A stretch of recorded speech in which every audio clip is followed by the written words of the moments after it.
নবম শতাব্দীর বাগদাদ।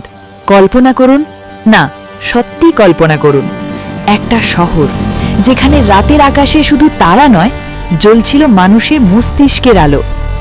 এই শহরেই ছিল পৃথিবীর প্রথম super university, house of wisdom, যেখানে মুসলিম, খ্রিস্টান, ইহুদি সবাই মিলেই লিখে ফেলেছিল পৃথিবীর বিজ্ঞান ইতিহাস।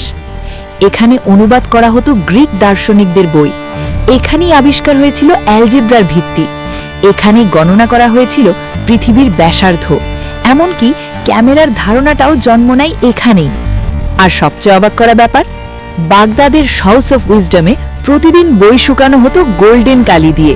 হ্যাঁ, সোনার কালি, কারণ তাদের বিশ্বাস জ্ঞান হলো আল্লাহর নূরের প্রতিফলন। এই কেন্দ্র থেকেই জন্ম নেয় ইসলামিক গোল্ডেন এজ, এবং এখান থেকেই বিজ্ঞান ছড়িয়ে যায় ইউরোপে।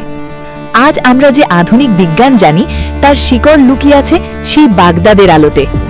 বাগদাদের হাউস অব উইজডম ছিল শুধু একটি লাইব্রেরি নয়, এটা ছিল মধ্যযুগের সবচেয়ে শক্তিশালী বৈজ্ঞানিক রিসার্চ সেন্টার।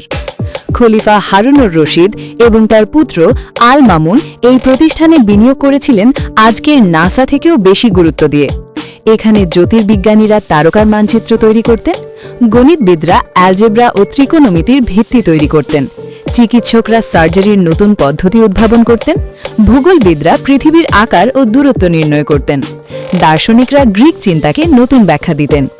এখানেই কাজ করেছেন ইবনে হাইথাম, আল খাবারিজমি, আল রাজি, ইবনে সিনার মতো কিংবদন্তিরা। এই বুদ্ধিবৃত্তিক আগুন ইউরোপে পৌঁছে রেনেসা শুরু করে, অর্থাৎ মানব সভ্যতা এগিয়ে যায় মুসলিম জ্ঞান নেতৃত্বের হাত ধরে। বাগদাদের জ্ঞান ভাণ্ডার, হাউস অব উইজডম, বিশ্বের প্রথম বৈজ্ঞানিক বিশ্ববিদ্যালয়। বাগদাদের জ্ঞান ভাণ্ডার মুসলিম সভ্যতার গোল্ডেন এজের মস্তিষ্ক। আসসালামু আলাইকুম, সবাই ভালো থাকবেন আর জ্ঞান গল্পের সাথেই থাকবেন। আল্লাহ হাফেজ।